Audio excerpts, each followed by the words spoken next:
ล้ด้านนาอยู่เดี๋ยวว่าขั้นล่างนาได้อย่าเฮ็ดค่ะนะตอนกลางวันในเฮาต้าไว้คิมเฮเลียดฮือกูชินไม่แอปจะได้แหตอนกลางคำซ้ำอ่ำล่างนาเห็นนอนได้อย่าไปเฮ็ดเสียอิดเนี่ยค่ะย้อนเปว่ามันเดปิกฮู้เหอเฮาแลดิเฮ็ดให้เฮาเป็นสิวเซียนสิวมกสิวเกอจังได๋ค่ะเนาะมันได้เฮ็ดให้เฮาเป็นสิวค่ะคำบ่มีสิเปิ้นมองควายค่ะนะเปิ้นบ่หลุดลูกเอาน้องหมอก่อนตึกเตล่างนาเห็นนอนเนี่ยค่ะกลางเนินมาสำไข่ลูกจังได๋ค่ะเนาะกำสมบ่อะไรมาล่างนานี่อุ้ยก็พี่น้องเขาก็สมบ่เก่งเจอเอาในค่ะเนาะเก่งเจอก่อมจังหือค่ะล่ะเนาะอันล่างนาอันในอำเจอตัวน่ะก้นกูก็ค่ะนะอันล่างนาอันว่าก้นกูก็จะตื้อไล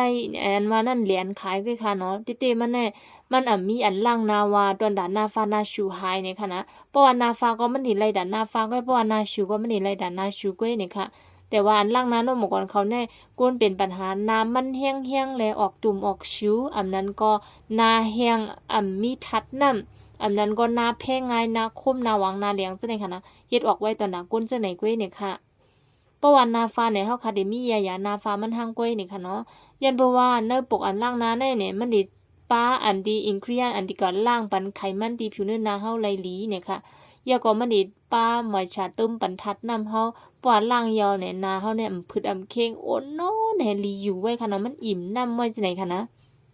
ก่อนเฮาได้ซื้ออันล่างนาก็ต้องรู้ไลฮู้ผิวเนื้อนาเฮาอ่อนด่างค่ะนะเฮาเป็นนาแห้งห้าอันนั้นน้ำมันอันนั้นก็เป็น combination skin เป็นก้นผิวเนื้อนาล่อเล่จังได๋ค่ะเนาะนาก็มันนาก็แห้งจังได๋ค่ะเนาะ sensitive ก้นแพ้ง่ายจังได๋ค่ะนะเฮาเป็นผิวเนื้อนาเซียนเหลาเนี่ยเฮาฮู้จังไหนยาวเนี่ยเฮาต้องได้เลือกซื้ออันดิมมันว่าเมียนผิวเนื้อนาเฮาจังไหนค่ะเนาะ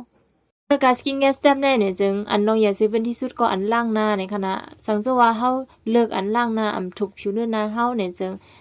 ตั้งหลังมันเฮาคาเป้ไขจากสกินแคร์อันดีอันเข้มกาคือก็ยาวเนี่ยจึงมันเฮ็ดให้ผิวเนื้อนาเฮาหลีขึ้นในค่ะเนาะ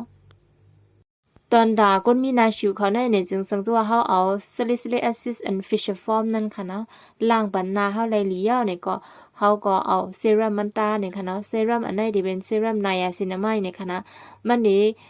กุมทิ้งบันนามันเฮาแลมันดีกว่าคาโมเมียงปฏิกิริยาอันดีมีเนื้อหูหือเฮานั่นอันดีมาตันในเฮ็ดให้เฮาเป็นชูนั่นค่ะนะ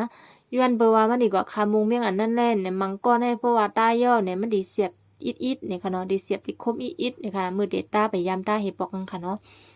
วายเสียนั่นเนี่ยจึง